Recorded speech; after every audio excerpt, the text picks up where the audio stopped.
became independent, Ahmad Sukarno called in the ulama and he asked them about this money. I'm not a scholar of Islam, you are the scholar. Tell me, how can we have paper as money? And the ulama replied to him and said to him, the paper would be halal only if it is redeemable in gold. Meaning you could take the paper and get the gold at a fixed rate. So if it is possible to have money which is redeemable in gold, like Ahmad Sukarno attempted in Indonesia, that's why they overthrew him, that the Indonesian rupiah would have been redeemable in gold, that you could go take it to some office and collect your gold. It's like a check. You can cash the check, okay? It's redeemable in gold. Perhaps if that can be done, then that would be a solution to the problem. However, they cannot allow anyone to succeed. Because if one country were to succeed, it will bring down the whole monetary system. So they will wage war to prevent you. That's why they attacked Libya. They wage war to ensure that you do not establish a monetary system in which your money is redeemed. Ketika Republik Indonesia didirikan, uang yang pertama dicetak adalah 1 sen, paling besar 600 rupiah. Uang 1000 pernah didesain tapi tidak dicetak karena terlalu besar. Karena dengan 1000 Anda sudah dapat beli emas setengah kilo. Pada waktu itu 1 gram emas hanya 2 rupiah. Bank Sentral Republik Indonesia itu bukan Bank Indonesia. Dulu namanya BNI 46. Tapi Belanda tidak mau. You mau merdeka, you mesti nurut saya. Hentikan BNI 46, ganti dengan bank saya, The Jeffers Bank, menjadi Bank Indonesia. Negara bangsa itu diciptakan oleh para bankir pada abad ke-20. Itu bukan kemerdekaan spontan, tapi didesain. Karena kalau dulu mereka mau merampas cengkeh orang Ternate, mau merampas kepala orang Ternate, dia harus bawa serdadu ke sini, dia harus ambil cengkeh dan kepalanya. Repot kan? Maka dengan menciptakan uang kertas, mereka tetap bisa mengambil cengkeh orang Ternate, mengambil kepala orang Ternate tanpa harus kirim serdadu di sini. Dan karena itu saya kasih merdeka. Tapi satu mesti bikin bank sentral, kedua pakai uang kertas. Supaya saya tetap bisa membeli 1 barel minyak Anda dengan harga 4 sen dolar. Karena mencetak uang ini biayanya hanya 4 sen, 500 rupiah. Ya, jadi berapapun harta yang kita punya bisa dibeli dengan cara itu. Uang kertas itu dimunculkan bersama dengan konsep negara nasional plus hutang negara.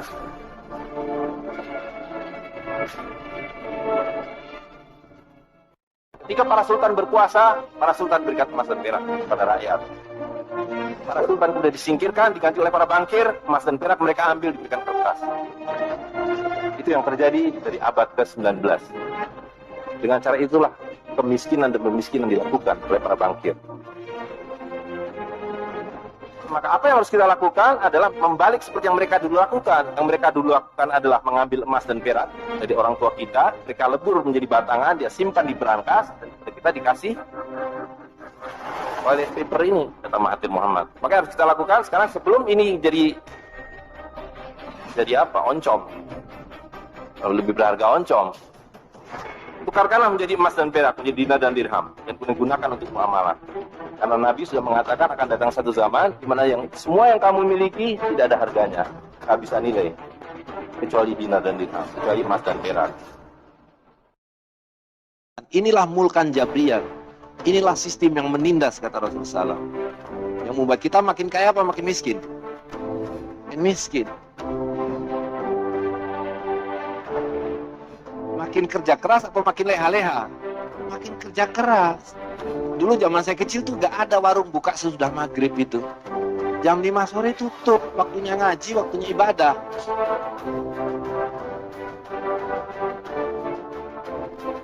Hari ini harus buka 24 jam. Betul gak? Di Jakarta itu biasa warung-warung buka 24 jam. Kalau nggak nutup.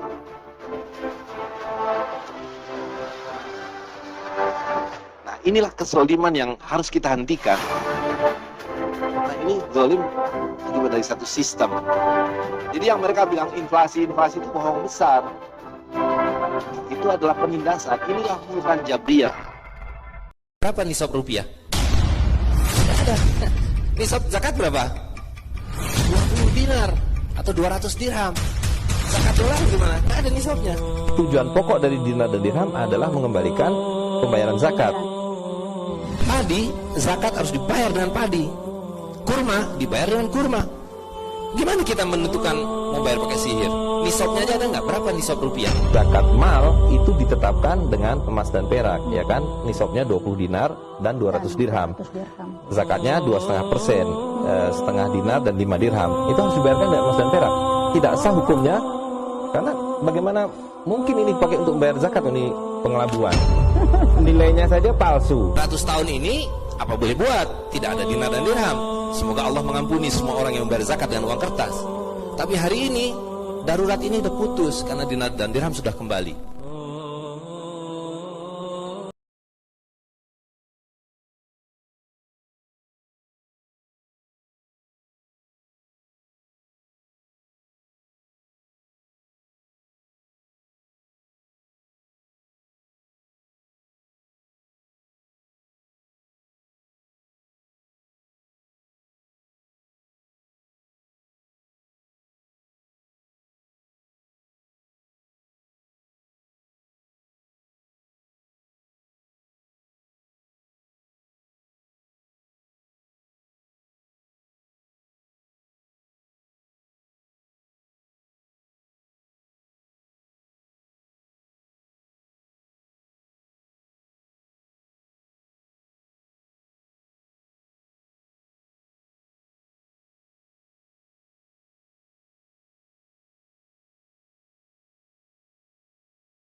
Rencana redenominasi rupiah kembali mencuat.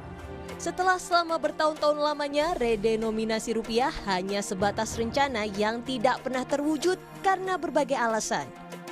Rencana redenominasi rupiah atau penyederhanaan nominal mata uang dengan mengurangi jumlah nol tanpa mengurangi nilainya, kini kembali masuk dalam rencana strategis Kementerian Keuangan 2020 sampai 2024. Pertama kali muncul 64 uang Rp10.000. Pak Karno bilang kita sudah terlalu miskin. Maka uang 1.000 digunduli menjadi Rp1. Karena uang kertas adalah penipuan, worthless, no value.